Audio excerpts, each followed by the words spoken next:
आकाशवाणी मुंबई.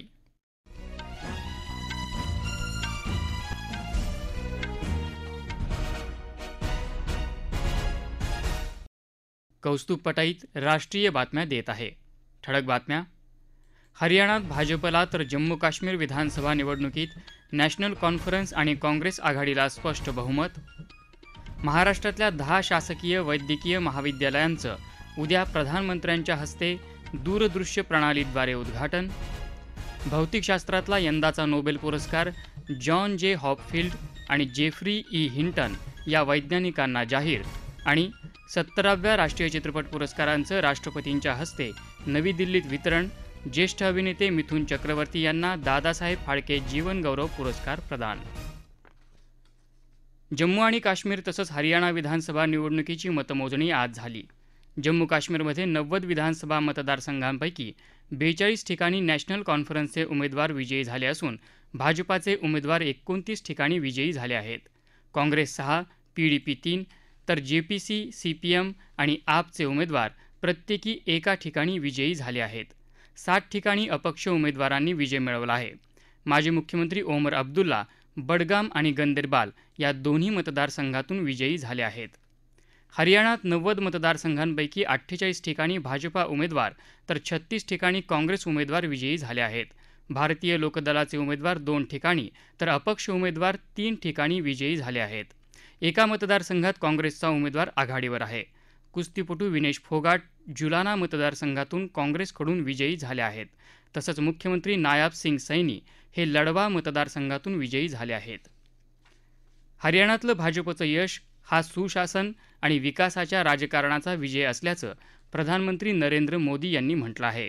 हरियाणातल्या जनतेच्या आकांक्षा पूर्ण करण्यात कसलीही कसर सोडणार नाही अशी ग्वाही त्यांनी दिली. या विजयाचं श्रेय समर्पण भावनेनं अथक परिश्रम करणाऱ्या सर्व कार्यकर्त्यांचं असल्याचं प्रधानमंत्री म्हणाले.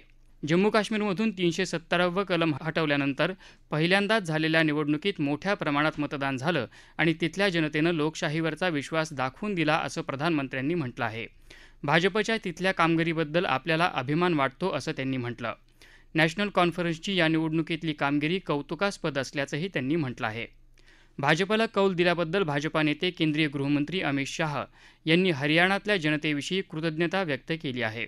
काँग्रेसच्या नकारात्मक आणि विभाजनवादी राजकारणाला जनतेनं पूर्णपणे नाकारलं असल्याची टीका त्यांनी केली. जम्मू काश्मीर विधानसभा निवडणुकीत भाजपाच्या मतांची टक्केवारी वाढली असल्याचं सांगत पक्षाच्या तिथल्या कामगिरीचंही त्यांनी कौतुक केलं. हरियाणातल्या जनतेनं काँग्रेसला नाकारलं असल्याची प्रतिक्रिया केंद्रीय मंत्री आणि हरियाणाचे माजी मुख्यमंत्री मनोहरलाल खट्टर यांनी बातमीदारांशी बोलताना दिली. प्रधानमंत्री नरेंद्र मोदी यांच्या धोरणांचा सकारात्मक परिणाम राज्यातल्या जनतेला दिसत असल्याचा संदेश मतदारांनी दिला आहे असं ते म्हणाले. हरियाणामध्ये जातीयवादाचा पराभव आणि विकासाचा विजय झाला असल्याची प्रतिक्रिया महाराष्ट्राचे मुख्यमंत्री एकनाथ शिंदे यांनी दिली आहे. तर हरियाणाच्या जनतेनं प्रधानमंत्री नरेंद्र मोदी यांच्या नेतृत्वावर विश्वास दाखवत खोटा प्रचार करणाऱ्यांना नाकारलं असल्याचं उपमुख्यमंत्री देवेंद्र फडणवीस यांनी म्हटलं आहे. हरियाणात जे घडलं तेच नोव्हेंबरमध्ये महाराष्ट्रात घडणार आहे असं ते म्हणाले. तर जम्मू काश्मीरमध्ये भाजपा आणि मित्रपक्षांच्या राजकारणाला जनतेनं नकार दिला असून आशा आणि प्रगतीसाठी कौल दिला आहे अशी प्रतिक्रिया नॅशनल कॉन्फरन्सचे उपाध्यक्ष उमर अब्दुल्ला यांनी व्यक्त केली आहे. गंदेरबाल इथं बातमीदारांशी बोलताना त्यांनी सांगितलं की येत्या काही दिवसात मित्रपक्षांशी चर्चा करून पुढचा कृती कार्यक्रम ठरवला जाईल. दरम्यान उमर अब्दुल्ला हे नव्या आघाडी सरकारचे मुख्यमंत्री असतील असं नॅशनल कॉन्फरन्सचे अध्यक्ष फारुख अब्दुल्ला यांनी जाहीर केलं. दुसऱ्या बाजूला PDPचे अध्यक्ष मेहबूबा मुफ्ती यांनी पक्षाचा पराभव मान्य केला आहे. मात्र आपल्या पक्षानं जिंकलेल्या जागा पुरेशा नसल्या तरी ताकद कायम आहे असंही त्यांनी म्हटलं आहे. जम्मू काश्मीरच्या जनतेनं स्थिर सरकारला पसंती दिली असून त्यासाठी त्यांनी नॅशनल कॉन्फरन्स आणि काँग्रेस आघाडीवर विश्वास दाखवला आहे असं त्या म्हणाल्या. हरियाणातल्या निकालामुळे काँग्रेस पक्ष निराश झालेला नाही असं काँग्रेसचे महाराष्ट्राचे प्रभारी रमेश चेन्नीथला यांनी म्हटलं आहे. हरियाणा आणि महाराष्ट्रातली परिस्थिती वेगळी असून महाराष्ट्रात महाविकास आघाडीचंच सरकार येईल असं त्यांनी म्हटलं आहे. हरियाणा विधानसभा निवडणुकीचे निकाल आश्चर्यकारक आणि धक्कादायक असून हा व्यवस्थेचा विजय आणि लोकशाहीचा पराभव असल्याची प्रतिक्रिया काँग्रेसचे प्रदेशाध्यक्ष नाना पटोले यांनी दिली आहे. महाराष्ट्रातल्या 10 नव्या शासकीय महाविद्यालयाचं उद्घाटन उद्या प्रधानमंत्री नरेंद्र मोदी यांच्या हस्ते दूरदृश्य प्रणालीद्वारे होणार आहे. मुंबई, अंबरनाथ, नाशिक, जालना, बुलढाणा, हिंगोली, वाशिम, अमरावती, भंडारा आणि गडचिरोलीमध्ये ही महाविद्यालये आहेत. राज्यपाल CP राधाकृष्णन यांच्या प्रमुख उपस्थितीसह केंद्रीय आरोग्य आणि कुटुंब कल्याण मंत्री JP नड्डा, केंद्रीय आरोग्य राज्यमंत्री प्रतापराव जाधव, मुख्यमंत्री एकनाथ शिंदे, उपमुख्यमंत्री देवेंद्र फडणवीस आणि अजित पवार यांच्यासह वैद्यकीय शिक्षण मंत्री हसन मुश्रीफ हे देखील या कार्यक्रमाला उपस्थित राहणार आहेत. राज्यातल्या शाळांमध्ये 4,860 विशेष शिक्षकांची पदं निर्माण करायला राज्य सरकारनं आज मंजुरी दिली. त्यातल्या 2,984 पदांवर सध्या कंत्राटी तत्वावर कार्यरत असलेल्या शिक्षकांचं समायोजन केलं जाणार आहे. त्यांना शैक्षणिक आणि व्यावसायिक पात्रतेनुसार समकक्ष वेतन श्रेणी लागू असेल. संरक्षण मंत्री राजनाथ सिंह यांनी आज जर्मनीचे संरक्षण मंत्री बोरिस पिस्टोरियस यांच्याशी दूरध्वनीवरून चर्चा केली. संरक्षण सामुग्रीचं उत्पादन आणि पुरवठा साखळीत सहकार्याविषयी यावेळी बोलणं झाल्याचं राजनाथ सिंह यांनी समाज माध्यमावरच्या पोस्टमध्ये लिहिलं आहे. या राष्ट्रीय बातम्या आकाशवाणीच्या मुंबई केंद्रावरून देत आहोत.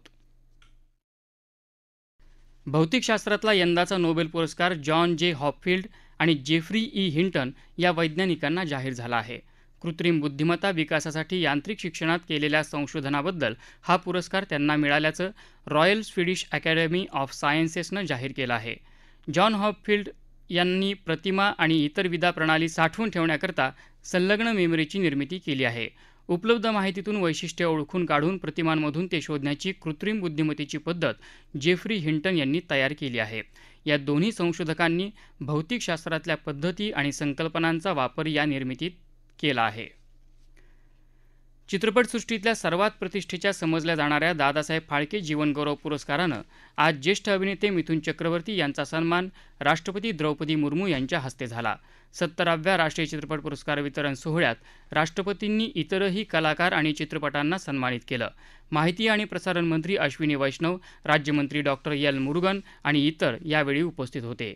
याप्रसंगी बोलताना राष्ट्रपतींनी दादासाहेब फाळके जीवनगौरव पुरस्कार मिळाल्याबद्दल मिथुन चक्रवर्ती यांचं अभिनंदन केलं. चित्रपटसृष्टीला त्यांनी दिलेल्या योगदानाचा उल्लेख त्यांनी केला. तसंच राष्ट्रीय पुरस्कार पटकावलेल्या चित्रपटांमुळे समाजात सकारात्मक बदल घडून येतील अशी आशाही त्यांनी व्यक्त केली. मैं मानती हूँ कि फिल्में और सोशल मीडिया समाज को बदलने का सबसे अधिक मजबूत माध्यम है. लोगों में जागरूकता पैदा करने के लिए जितना असर उन माध्यमों से पड़ता है उतना किसी और माध्यम से संभव नहीं. अश्विनी वैष्णव यांनी चित्रपट व्यवसायाच्या प्रगतीसाठी सरकार करत असलेली कामं अधोरेखित केली. कौशल्य विकास, पायाभूत सुविधा आणि सुलभीकरणावर सरकार भर देत असल्याचं त्यांनी सांगितलं. प्रधानमंत्री नरेंद्र मोदी उद्या राज्यातल्या 7,600 कोटी रुपयांच्या विविध विकास कामांची पायाभरणी दूरदृश्य प्रणालीद्वारे करणार आहेत.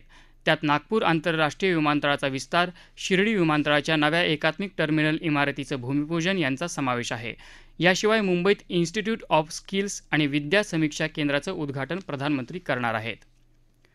अयोध्येत रामजन्मभूमी मंदिर परिसरात महाराष्ट्र भक्त सदन इमारत बांधणीचं भूमिपूजन राज्याचे सार्वजनिक बांधकाम मंत्री रवींद्र चव्हाण आणि उत्तर प्रदेशचे उपमुख्यमंत्री केशव प्रसाद मौर्य यांच्या प्रमुख उपस्थितीत झालं. आशियाई टेबल टेनिसमध्ये अजिंक्यपद स्पर्धेत भारतीय महिला संघ उपांत्य फेरीत पोहोचला आहे.